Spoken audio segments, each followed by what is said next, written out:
Ladies and gentlemen, this one goes deep. Watch it to the end. There's a lot of information in here. Like it before you forget. Love you guys.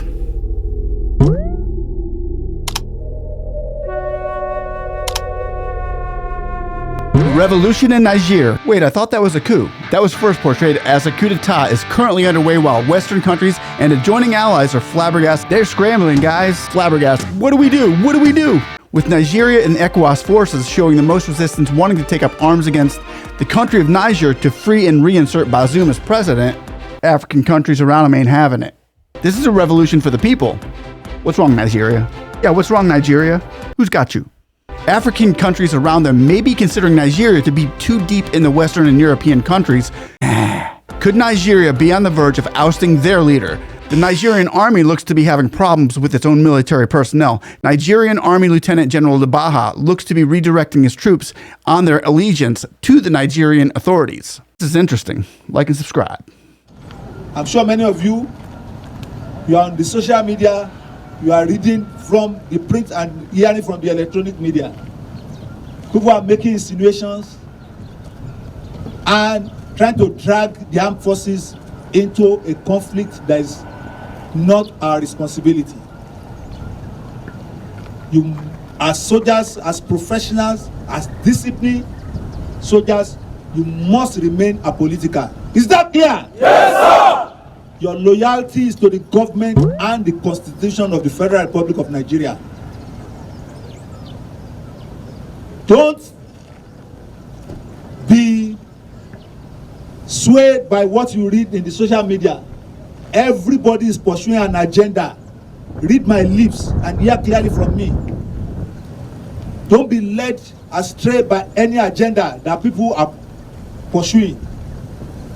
You are soldiers. Your responsibility is to your family first and to the nation. I don't know what that looked like to you, but to me that looks like a general who's saying, quit watching the internet, quit watching the internet.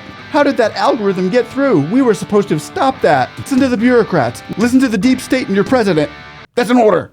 Now, ladies and gentlemen, let's get serious about this. This is a Nigerian president. We've got to get serious about who he is, because when you find out the history of this man who's trying to make calls on whether they should invade Niger or not, we have to understand who he is and how he got there.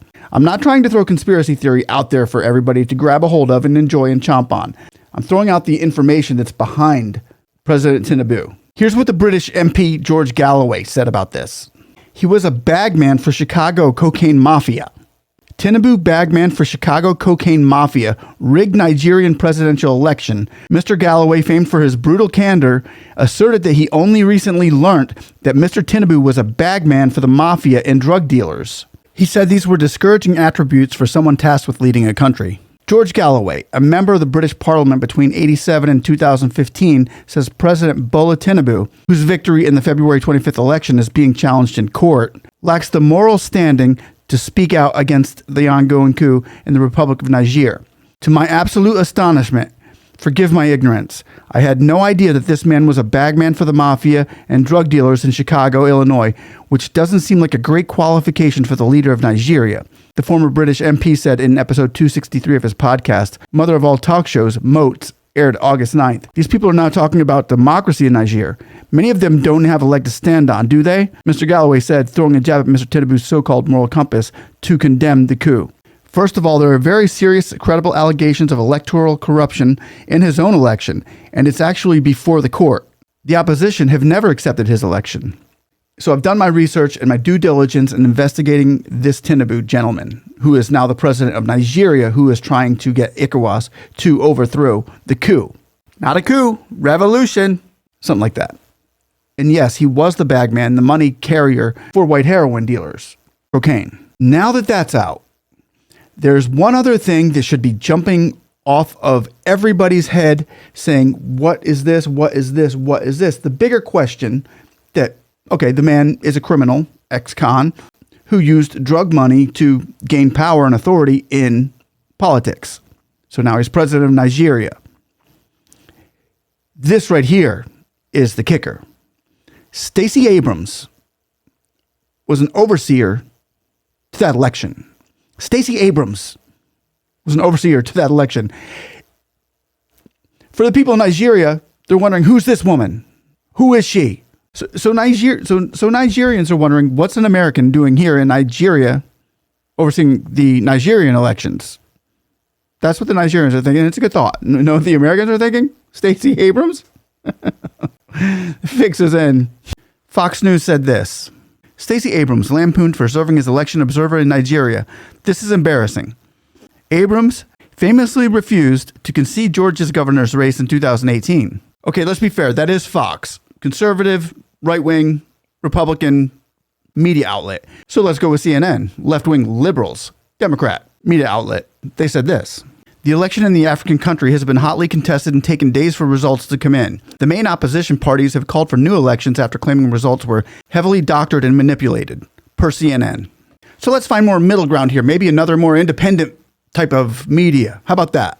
Let's go for the trifecta here. Washington Examiner headlines. Experts call for investigation into Stacey Abrams' charity over missing $500,000. $500,000. Whoa, didn't mean to show that one. That's another story about Stacey Abrams. Let's get back to Stacey Abrams and the election. Washington Examiner. Former Georgia gubernatorial candidate Stacey Abrams is in Nigeria watching the presidential elections as an international observer. Abrams, who infamously cast doubt on the 2018 gubernatorial election in the Peach State, spoke with Al Jazeera English on Saturday and described her feelings on the election, saying there was strong enthusiasm at the polling stations. Decent article, in the middle. Didn't say bad or good about her, but we have two bad, and one says she's there. Why is she there? If you were to ask an American, is Stacey Abrams the one we want to oversee our elections?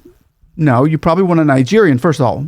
You don't want the Americans in overseeing it. Second of all, remember Newland when she went to Niger to talk about releasing Bazoum? And they realized, oh, this woman is a deep state woman. She's actually fixed Ukraine elections. She's been caught getting involved in Ukraine elections way back in the Bush and Obama and Clinton era, way back when. And they sent her to Niger.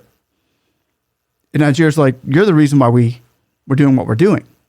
Stacey Abrams, Newland 3.0. She's the new one. And the American media was actually throwing it out there like, wow, this is weird. This is why? Why? Because Stacey Abrams, governor, was contesting her elections as governor in Georgia for the longest time. Nobody trusted her. So with all this information, I don't want to take up too much of your time. I value your time. But with all that information you just got, now we see the Nigerian ECOWAS in the military starting to see the picture that the revolution is happening all over Africa, not just in Niger. It's all over Africa, and they're not part of it. They're like an outcast. And these people like Newland, who was sent to Niger, Burkina Faso, and all these other places don't like her. Now Stacey Abrams, who happens to be around during the messed up election, and they put in TINUBU, who is a bag holder for cocaine dealers, was, and it's all deep state, the Biden administration. Is Nigeria in political turmoil as well? Because nobody's listening when TINUBU says, I want to go invade Niger and get Bazoum. They're all like, nah, leave him alone. He's fine. Let Niger be Niger. Even Burkina Faso, Mali, and New Guinea, and all the other countries around him, most of the countries around him saying, stay away. Leave them alone. Let them do their thing. There's a reason here. And there's a reason why I brought you all to this with that first article you saw with the military having to coerce their people into staying on board with their military, staying on board with it. Now, you tell me. I'm just here to learn from you. Those of you that are in Africa, let me know what you think. Those of you that are in America, let me know what you think. And together we can try to come to a conclusion as to all these things that are happening in Africa seems to be changing. The tide is turning. The BRICS is coming, and the de-dollarization is looking like it's starting to happen. Let me know what you think. If Nigeria is part of the deep state as well, is TINUBU also in trouble? Just a guess. Wow, that was deep. Yeah.